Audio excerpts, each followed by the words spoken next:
Hello, everyone. My name is Dr. Kevin Grayson, physical therapist here at Auto-Ness Physical Therapy in Scripps Ranch. Today, I just wanted to share with you a little bit of information about total knee replacements.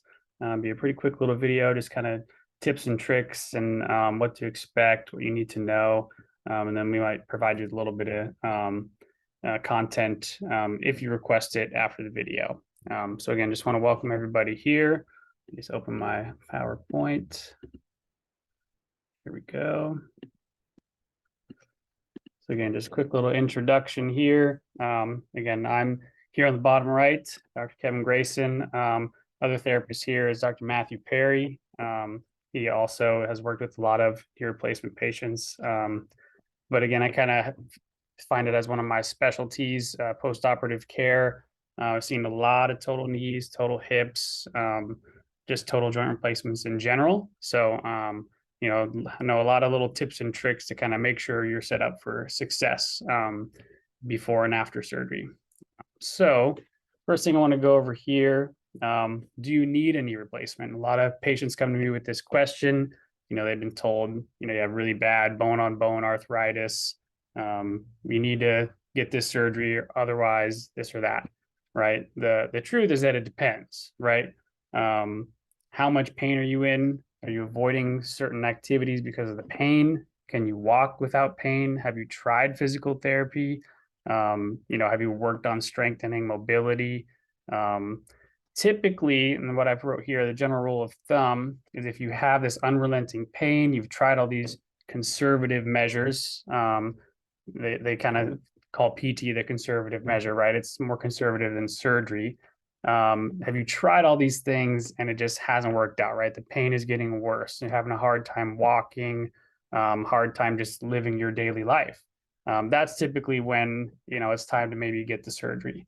Now, if you haven't tried these things, I highly recommend, seeing a physical therapist and working on strength, working on range of motion. I've seen plenty of people kind of in this situation where they have a lot of knee pain. They've been told they need the surgery, and they work with me maybe 6 to 8 weeks, and worst case scenario is they just need to get the surgery anyways. But there's been a lot of people who have not needed a surgery, or maybe they didn't need to get the surgery for another year just because they got stronger, right? There's a lot of research that would correlate, weakness in your quad to increase knee pain. So you'd be really surprised how much strengthening in your quad and in your hip actually helps reduce the pain in your knee. So that's my disclaimer at the bottom. It's always a good idea to get some physical therapy and work on this stuff prior to thinking about getting a knee replacement. So what does a surgery entail? Try not to look too much at the picture on the left. That's a post-op knee replacement. I know it's a big scar, a lot of sutures there. Sometimes there'll be staples. Now on the right here, there's a nice little x-ray that shows kind of a normal knee on the left here, and then what a knee replacement looks like, right? So what they do is they replace the end of your femur and they replace the end of your tibia. So there's two little pieces in there, and they'll also put a piece underneath your kneecap to kind of help that articulation between the kneecap and the femur here. So it looks pretty small here, but it's a pretty invasive surgery, right? They're taking out a big chunk of your femur and a big chunk of your tibia and putting new pieces in. So a lot of swelling, a lot of pain after surgery. You'll be under anesthesia anywhere from 1 to 4 hours. Everybody's a little bit different, but they're pretty quick and efficient with this surgery nowadays. And a lot of places are actually using robotics to kind of perfect the fit and make it as minimally invasive as possible. I did used to work in a hospital a little bit, and we used to get patients up in the recovery room. So a lot of patients are walking immediately after surgery, and it's highly recommended that you do so. The more you start putting weight on it, exercising, it's going to help the healing and recovery process. Once you get home, I forgot to mention, you'll be about 1 to 3 nights in the hospital. That's completely variable on any other complications. There's a checklist they'll have that they want you to pass before you can get home. And, A lot has to do with how much pain you're in, if you can walk and manage, getting in and out of your house and stuff like that. So that'll be variable. But once you get home, you will have a physical therapist be sent to your house. And that will be anywhere from 1 to 3 weeks of PT in the home. Ideally, it's, the lower end, because then you can get into outpatient physical therapy where you work with someone like us here at Auto-Ness, and really start working on gait training and strengthening and getting the range of motion back.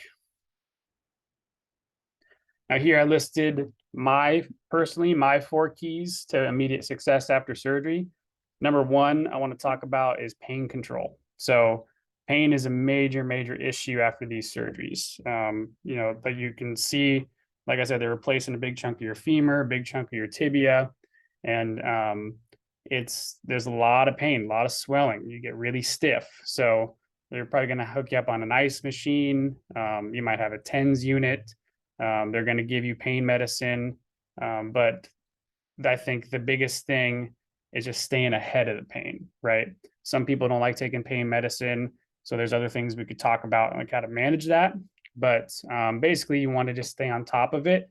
And the more you do as far as movement and exercise, walking, all this stuff, it's only going to help.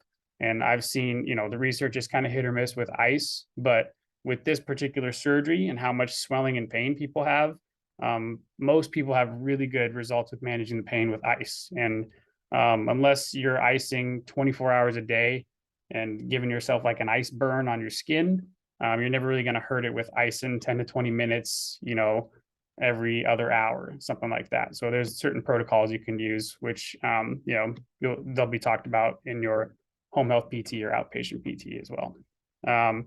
Now, knee extension is the second one here. That's probably my number. I should have put that first because that's probably my number one key after surgery to having success. So that is getting your knee straight. It's going to hurt, right? Everyone complains about, I just can't keep my knee straight.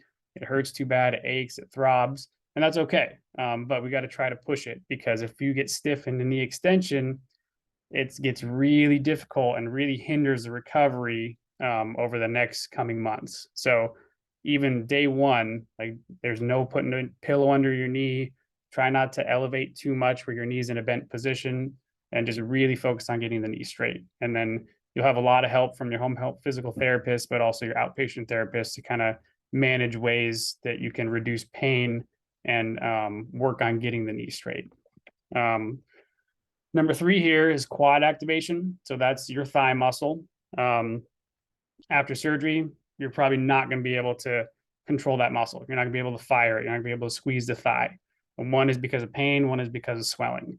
Probably a couple other reasons as well, but those are the main two. So really getting that going initially, and I'll go over in the next slide just a couple exercises we can do to kind of get started with that. But that's a big thing to help improve the stability in your knee, and it helps get the extension back as well. So that's a big one. And then walking. Again, we're going to do this hopefully in the recovery room, but at least the first day and the second day and every day after that. Right? Walking as much as possible. If you need a walker or a cane, that's totally fine. You want to put weight through it, and you want to just start really working that knee and getting it used to weight bearing. And it does help the recovery process and reduce swelling as well. So here, I just listed a couple things we kind of talked about on the last slide. The first picture here, again, is icing. Ideally with your knee straight, right? The more time you spend with your knee straight, the better initially. So sometimes I'll have the patient elevate, but maybe elevating with a straight leg, not with a bent leg, right? So that's, but again, you can ice a lot after surgery, and it's going to really help just mitigate some of the pain and the soreness that you have. Now here, let me move this on the right. That is a knee extension stretch, or we call it a heel prop stretch. So pretty uncomfortable for the first, 3-4 weeks. And some patients have some problems after that if they don't get that extension. But if you start doing this immediately, even dealing with some of the discomfort that you have, it's going to be extremely helpful in your recovery process. So you're essentially just putting a towel or a pillow or something under your ankle, not your knee, under your ankle, and there should be a gap between the table or the bed and where your knee is, right? So gravity is pulling your knee into that straightened position. Typically, I'll do this like a typical protocol would be 3 times a day, 10 to 15 minutes. Initially, that's going to be impossible, right? So ideally, like a couple minutes and then ease out of that position. And then you're just building up to being able to do that 3 times a day, 10 to 15 minutes. And that's really going to help with that extension. And then this picture on the bottom left, that's your quad set. You might have done this before. You might have been told to do this. It's just a very basic exercise to start getting that quad to function, right? And I like to do this right after I do the heel prop stretches, right? Because now we're getting passive extension here, and then we're going to get active extension. Your muscles are going to be pushing that knee down and straightening, right? So here you're just squeezing the thigh, trying to push your knee down with your thigh muscles, okay? And then on the bottom right here, just the first basic exercise to start working on knee flexion. This is kind of secondary to me, right? We're gonna be doing a lot of this in the rehab process, but I want you to get that extension first. That's number one most important thing. So flexion, we definitely don't want it to get stiff, but we want to work on the extension first and get as much flexion as we can, kind of moving forward with it. So here you're just sliding your heel towards your butt. You can put a pillowcase or something under your heel so it slides better depending on what surface you're on. And then you're just straightening it back out. So you're pulling back and then straightening back and forth, back and forth. This one you can do as much as you want, as much as you can tolerate. Some surgeons might give you a CPM or continuous passive motion machine, which kind of does this for you, which, is also good, right? But I think it's good to do both. If you have a CPM, you should still be doing some heel slides in addition to the CPM, right? Because one is passive and one is active. Okay. And then this last slide here, a lot of people ask, when am I back to 100%? Really depends, right? Typically, it's about a year. I know that's kind of scary to hear, right? It's a long recovery process. Typically about a year until you feel 100%. Now, certainly depends, right? A lot of people recover a lot faster. A lot of people are back to 80, 90%, in 6 or less months, but then it just takes a little bit longer to get that last 10 to 20%. And those are the more things like, let's say you want to play tennis again or something like that. And, it takes a really long time to build that strength back up and the confidence and the balance and stability in your knee to be able to do those higher level active things. So why does it depend? Again, kind of mentioned, what are your goals, right? What is your 100%? Are you just trying to walk again without a walker? I think that's a goal you can achieve pretty quickly. And if that's, your 100% is just walking, a couple miles, then we can get back to that pretty quickly. It's not going to take a year. So just kind of depends on what your goals are. How active were you before surgery, right? The more active you were, usually it kind of sets us up for success where the recovery is going to be a little bit quicker than a year. And again, I've seen a lot of these. I've seen people, back to normal in, 5-6 months, 100%. I've seen people take up to 2 years, right? Just really depends on the patient specific. Did you get 2 total knees done at the same time? Actually, I've seen people recover a lot faster with that. That's kind of a different topic.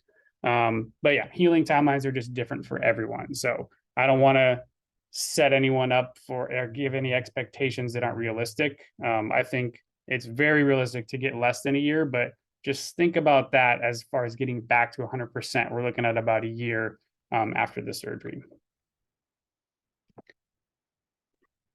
Okay, so that's pretty much it. There's plenty of other stuff we could talk about, but I just wanted to give a quick little video here. Make sure we had some basic information. Mostly want you to remember the 4 keys to immediate success. Again, I'll kind of review that one more time.